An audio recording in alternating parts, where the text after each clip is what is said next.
My name is Francisca Porches Coronado, and I'm the founder and one of the coordinators of the Latinx Therapist Action Network.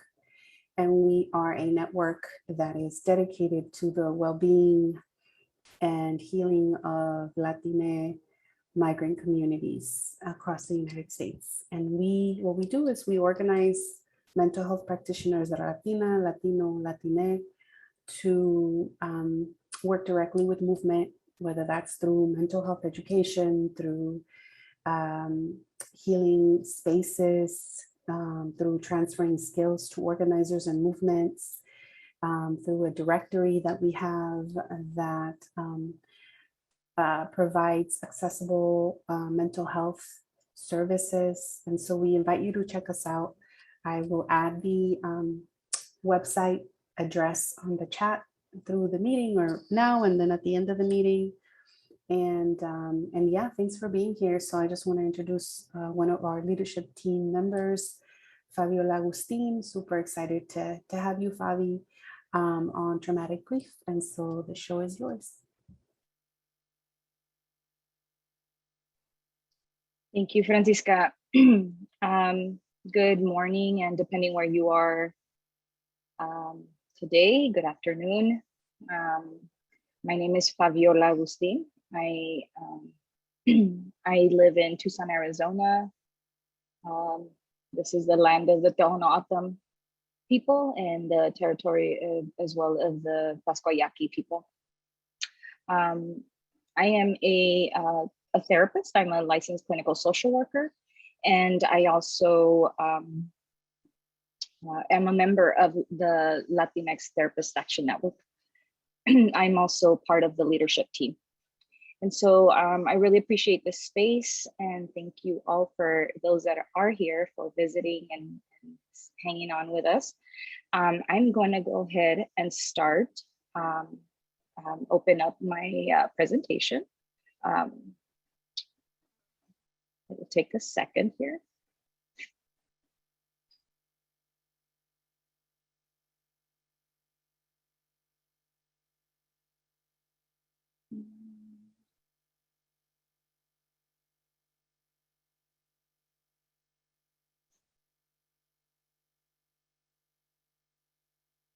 All right, so yeah, so here we go. So today I will be talking about traumatic grief. How do we tend to it? How do we lean into it? And I really want to focus on a big piece of this is how do we lean into it? How can we together share space, grieve together, and share some practices together to be able to channel that grief. So I just want to add a little bit about so a little bit more about what I do is I have like I said, I work as a therapist, but I've also worked as a community organizer for almost 15 years. But I've also wanted to share that most of the work that I've done as a therapist is working in trauma. So I've, working with children who've experienced trauma. I've supported people who have been released from ICE detention, facilitated healing circles, helped open up space for community to receive free wellness practices offered by different practitioners here in my in my hometown in Tucson. And just recently, I recently began the journey of starting my own practice with a dear friend of mine.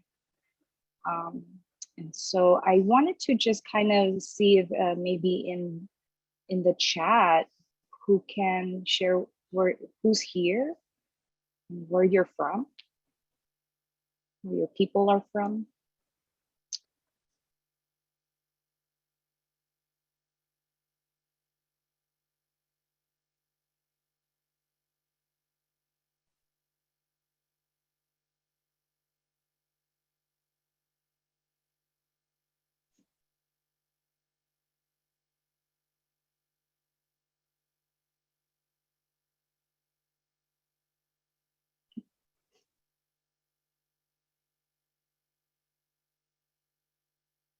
Great.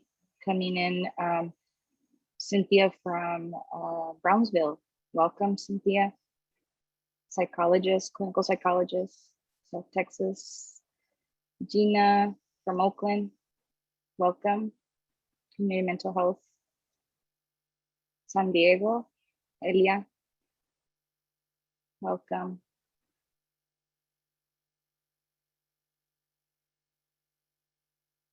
Carolina from Seattle. Duwamish territory, yes.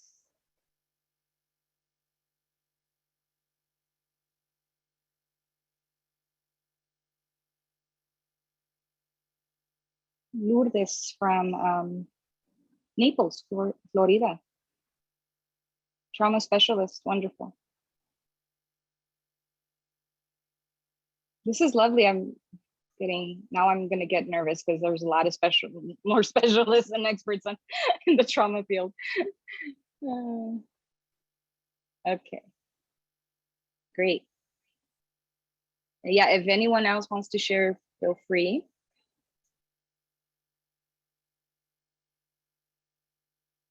I will just kind of go into what this webinar is really about and for who. It's really for anyone. But it's an overview and introduction to traumatic grief. It is also for anyone who have lost someone tragically by police in the hands of ICE, experience any health disparities because of the state. And then lastly, it's really how to tend to this grief and using the practices for ourselves and our communities. My goal is to really start to normalize our healing journey together so that we can, in our own time, begin to dream and build a brighter future for ourselves and our children. So having said that, I want us to go into a grounding before we begin.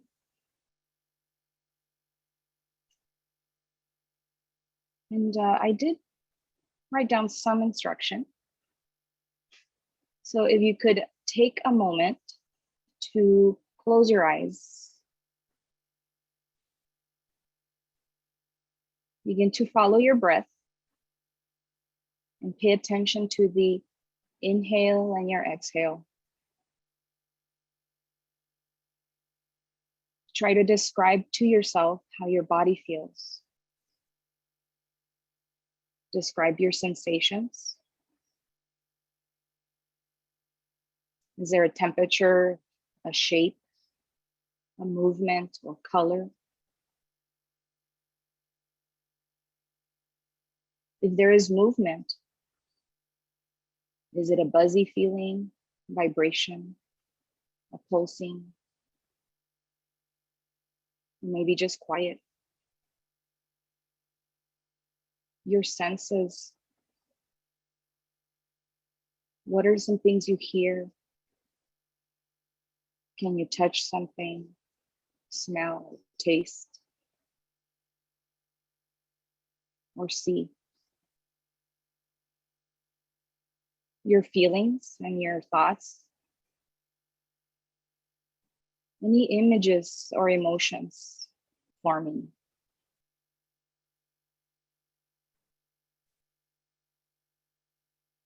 Take a moment to stay here.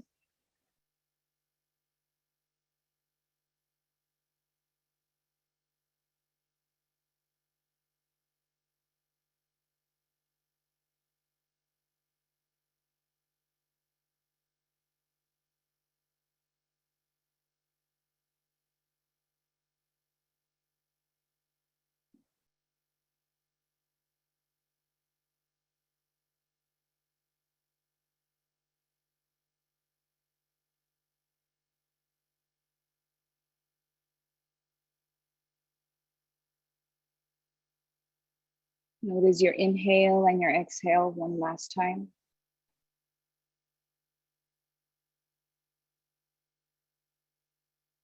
Open your eyes slowly.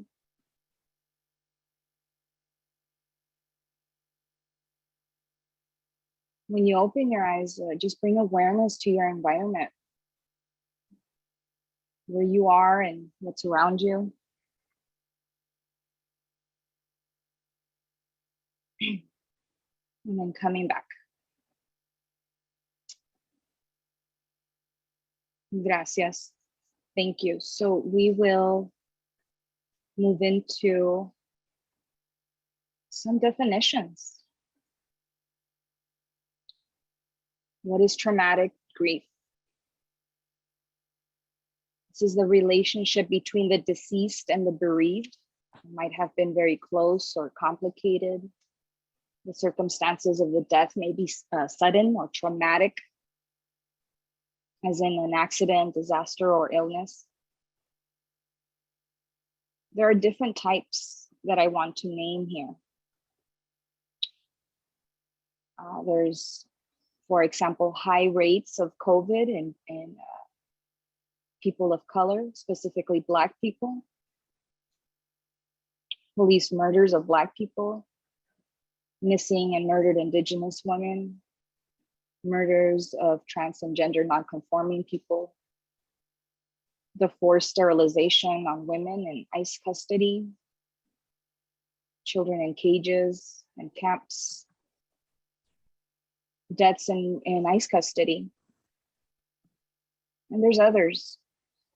And so all of these I consider as traumatic grief, because we, as the loved ones, will experience, this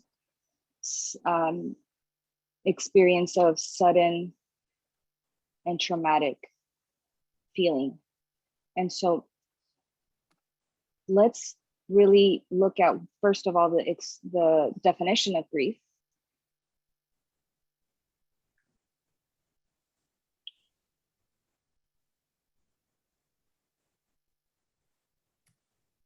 It's the response to the loss of something meaningful. Grief can be described as intense emotional and physical reaction that an individual experiences following the death of a loved one.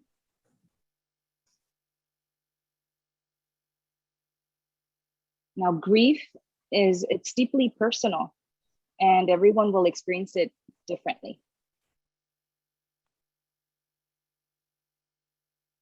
And then, of course, we want to look at trauma and what does that mean?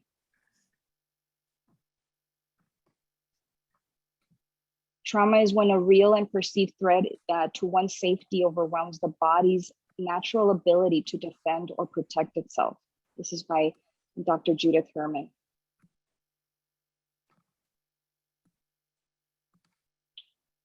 So the reason I want to break them up is because I want to make sure that we understand that this is what's happening, right? These things all together are happening when we experience a loved one's death.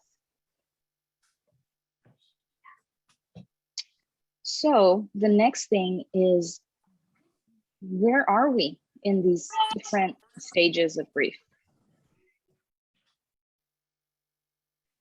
So I'm using Dr. Jonathan Bowlby's stages.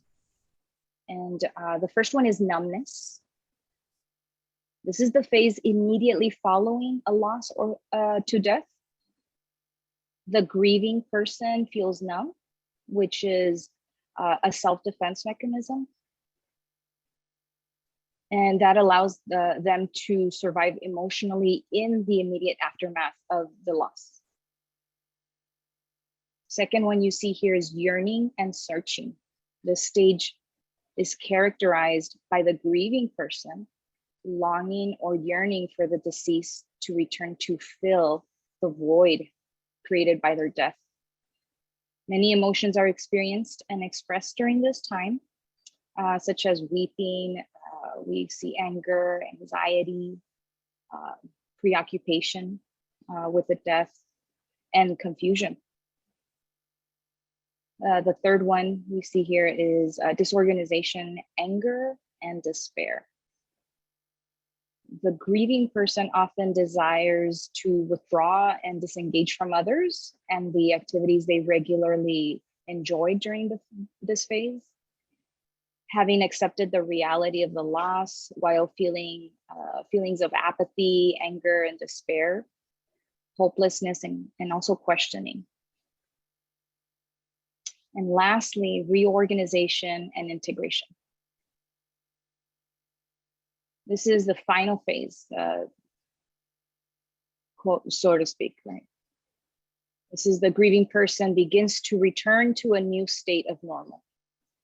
Weight loss experienced during intense grieving might reverse, energy levels increase, and interest in enjoyable activities returns.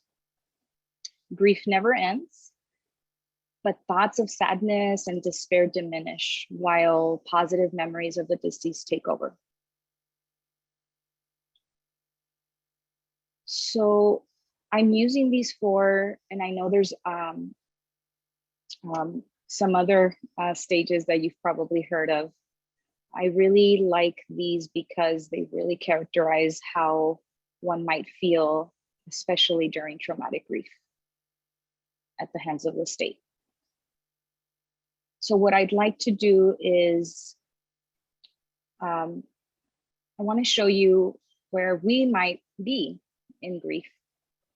We don't necessarily have to be in any one place at one time. We might be in several phases at the same time. We could be right in the middle and experiencing all four. We could be between numbness and yearning and searching, etc. So what I'd like to do is first have you each individually look at where you might be.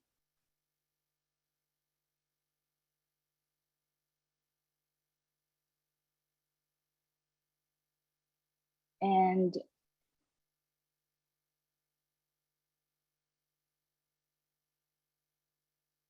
once you've identified where you are,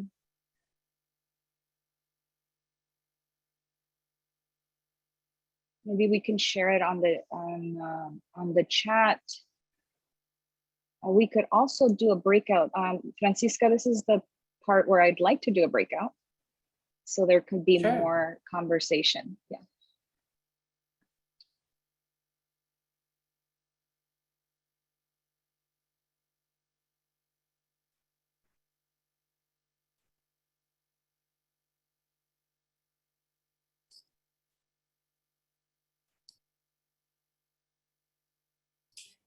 So I just assigned people if they could accept. I think everybody's back. Okay, great. Welcome back, everyone. So it was just a few questions to pose and really reflect on these stages. If anyone wants to share anything that came up as far as the stages and where people might be at, or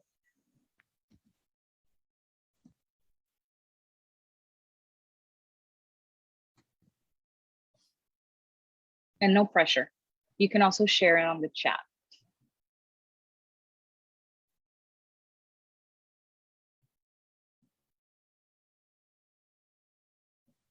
Oh, yeah.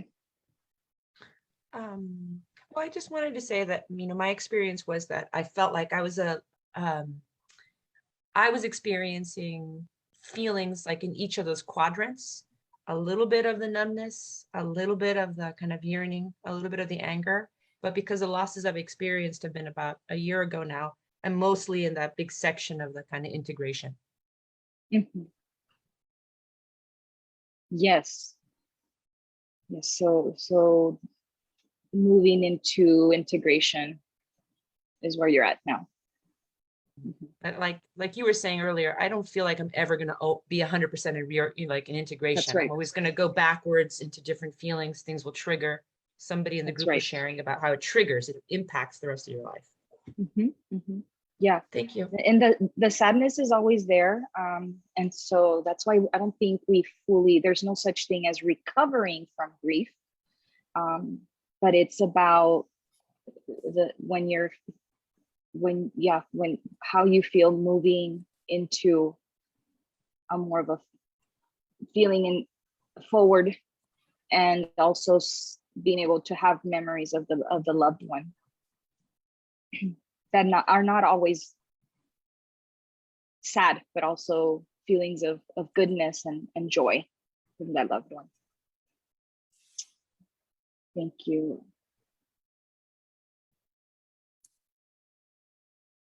Okay, so now we're going to move on to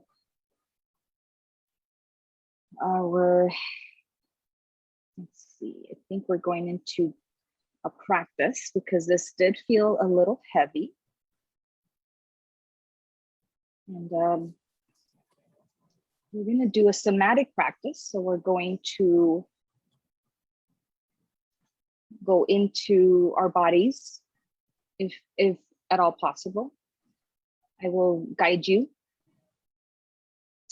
And so if you want to take a moment to just get comfortable in your chairs.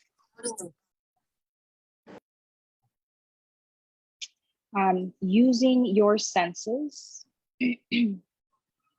sight, hearing, and touch, etc. Identify 3 things that you're drawn to in your environment around you.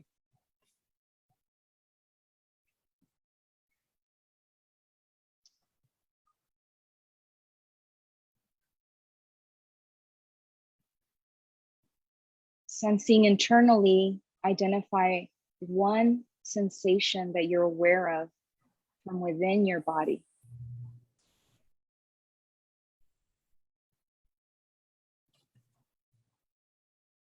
Try to understand and describe to yourself how your body feels.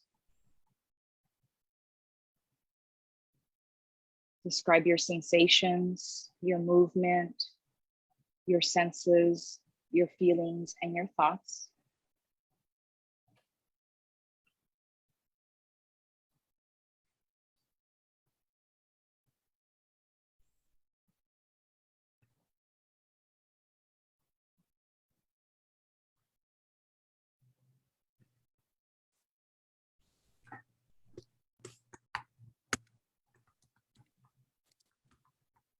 Notice what's happening.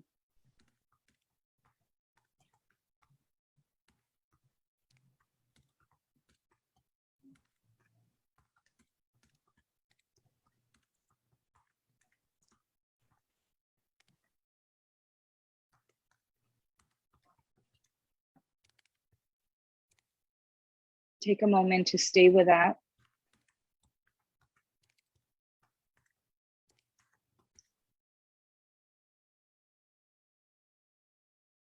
And then now, again, we're going to pay attention to something you're drawn to outward in your environment.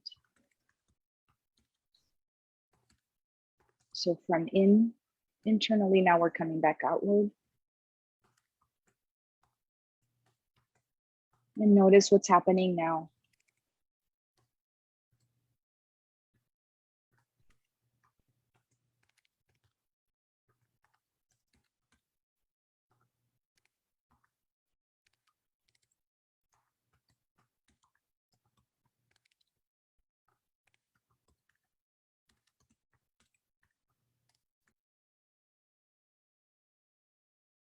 How do you feel overall?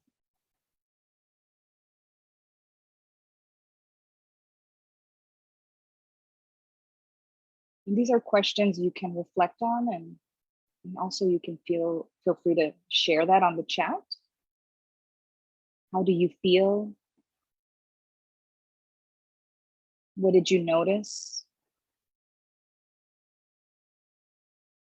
when you checked in and checked back out?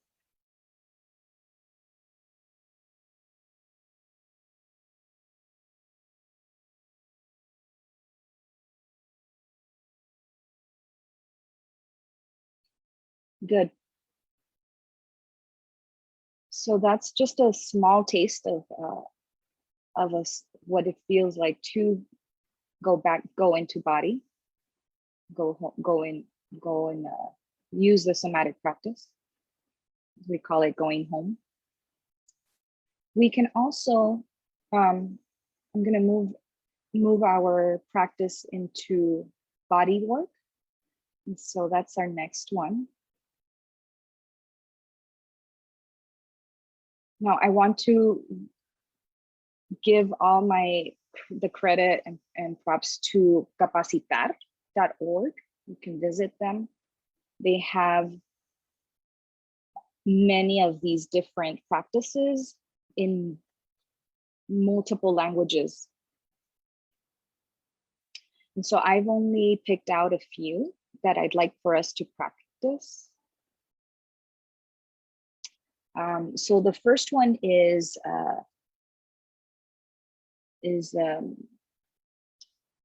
for anxiety, emotional or physical pain. If you're feeling traumatic, having traumatic memories, emotions such as anger, fear. You're experiencing insomnia, and it's also for deep relaxation. So the first one is the head hold, and now you could do this by yourself on your own, or if you are with someone at home, you could do these in community. So the first thing that we're going to do is one hand, hold lightly right on your head here, on the top of your forehead, excuse me.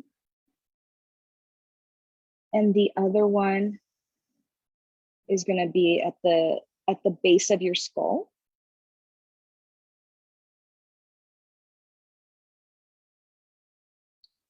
The energy of the hands connects with the parts of the brain relating to memories and emotions.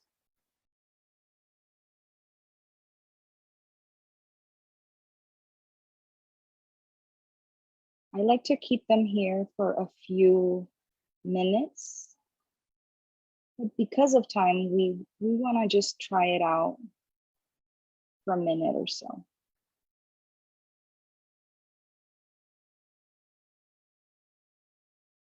Also, because we're doing this on our own, our arms may get tired.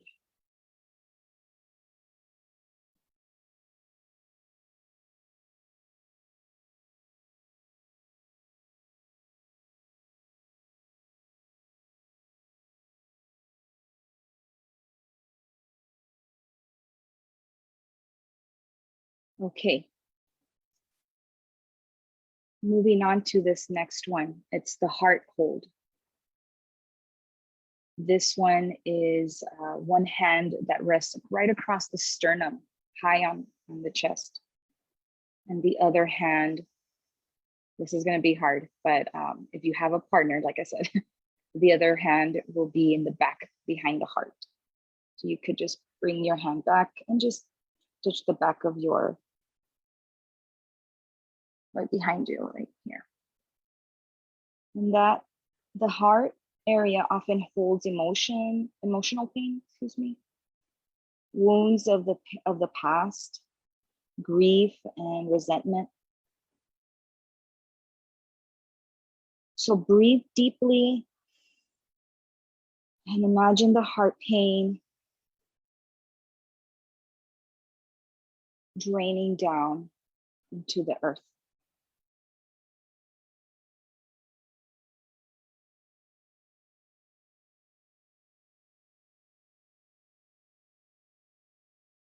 If you are working with a partner, of course, we want to ask for consent and permission to do this, but you can also hold the hand several inches off the body, so they're not touching.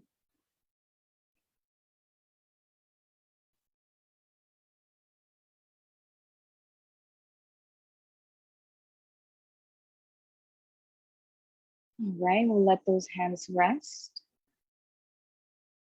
Now we're gonna try some acupressure points.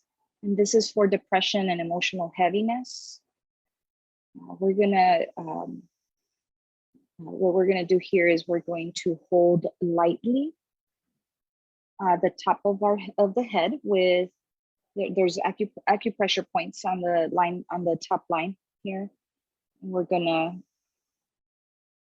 oh, sorry, I'm doing the, which one am I doing? Okay, we're gonna hold there's 3 points right across this line in the middle.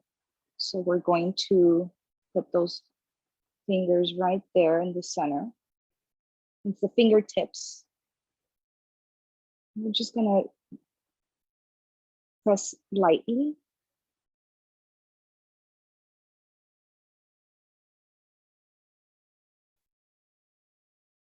Hopefully bringing a sense of peace.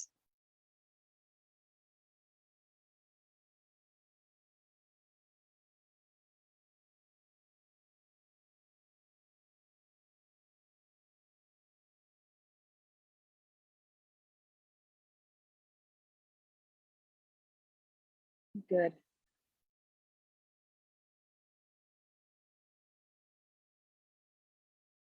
Next one, there's we're gonna do forehead between eyebrows. So what that means is we're gonna use our fingertips. We can use 2 fingers. Fingertips of one hand holding the sensitive area between the eyebrows where the nose connects with the forehead.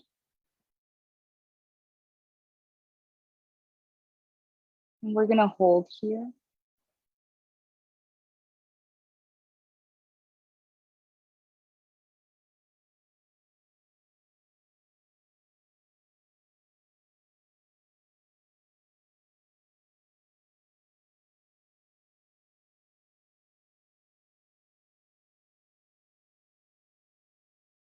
And that's the forehead between eyebrows pressure. And lastly, we're gonna do the press point on top of our shoulders, and that's using also fingertips. And we're gonna press behind, right at the top, excuse me, the top of our shoulders, not behind our shoulder, on the top of our shoulders.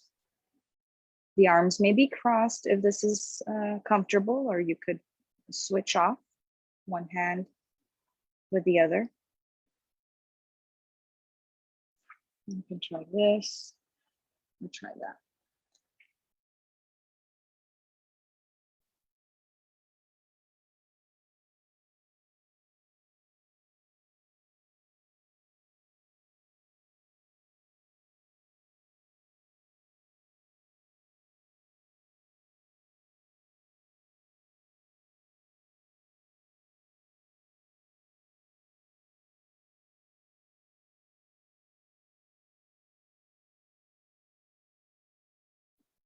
You can release when you're ready.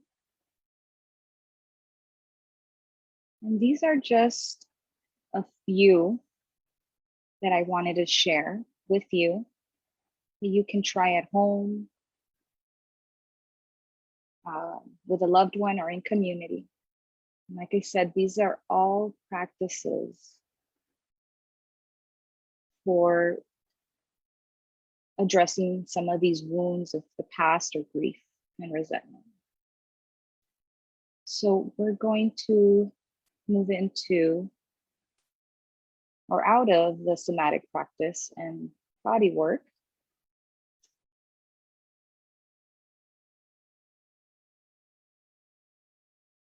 And we're going to now go into what I'd like to call active mourning and channeling grief. So this is a list I just kind of compiled throughout my experience working with folks, things that they do, things that I know that have worked for some, but not everything is right or wrong. And there's probably more that you could even add to this. Writing is a good way to channel the grief. Movement or dance, meditation and prayer. Any rituals you may have through family, through your cultural ceremonies, building a network of a support group, attend a vigil. That sometimes helps to channel that, a protest, exposing the injustice. Again, all of these are depending on where you are in your grief. Celebrating life, or in some cultures, the afterlife. Doing some energy work, acupressure, using plant medicine, and then also using the 4 elements, fire, air, land, or water. So any of those that are helpful. And if you have any that you want to share, please share them in the chat. We would be very grateful. Using a crystal bowl. Great.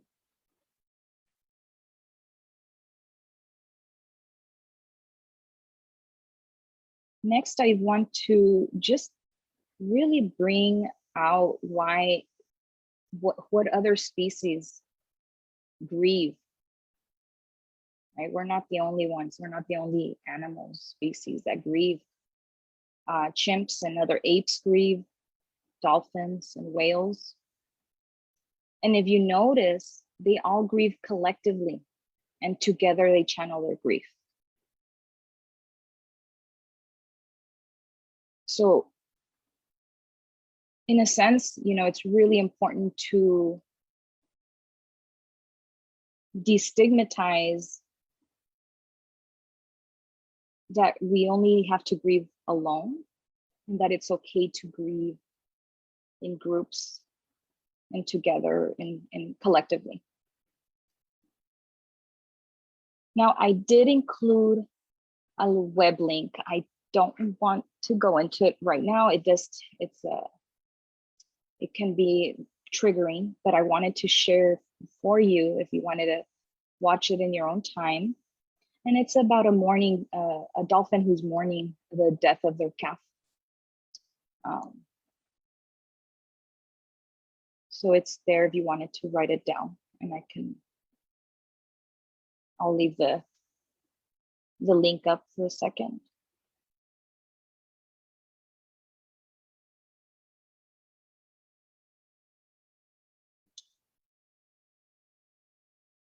If there's any other animal species that you know of, write them down that collectively grieve.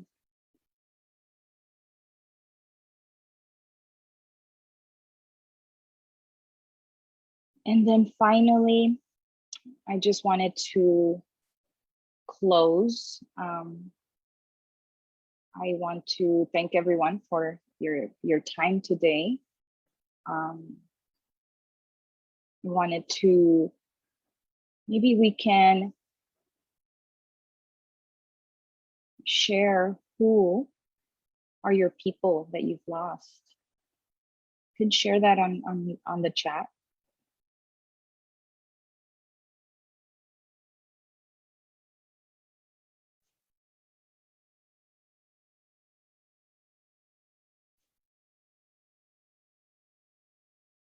Oops.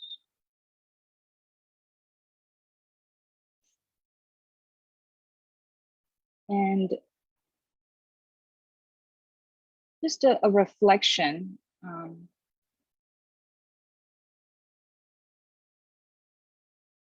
into who we're here for, right? Why we're here. Thank you for sharing.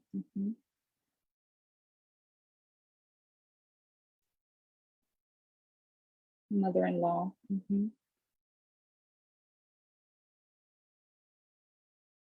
So as people are jotting in and putting your loved ones, I just wanted to say that, first of all, grief is ever changing and shifting, and there is no such thing as being stuck.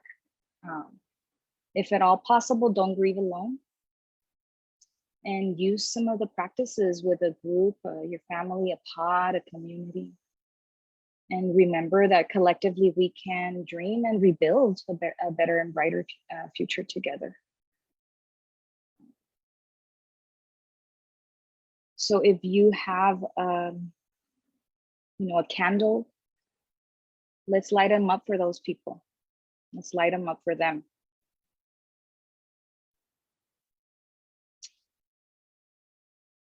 Thank you, Dr. Lourdes, just sharing. You have a client's cousin who is an immigrant and who lost their life through COVID.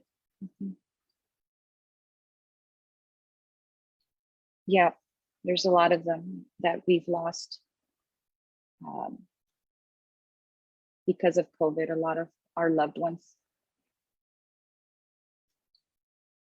Thank you, thank you. This is, it's been a pleasure. I know it might have felt a little short, but I really wanted to emphasize the importance of leaning into and grieving together.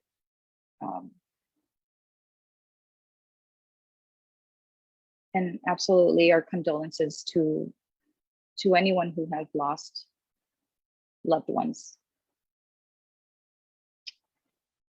And so that for now is my presentation. I'm going to go ahead and exit out of it and stop sharing. Oops.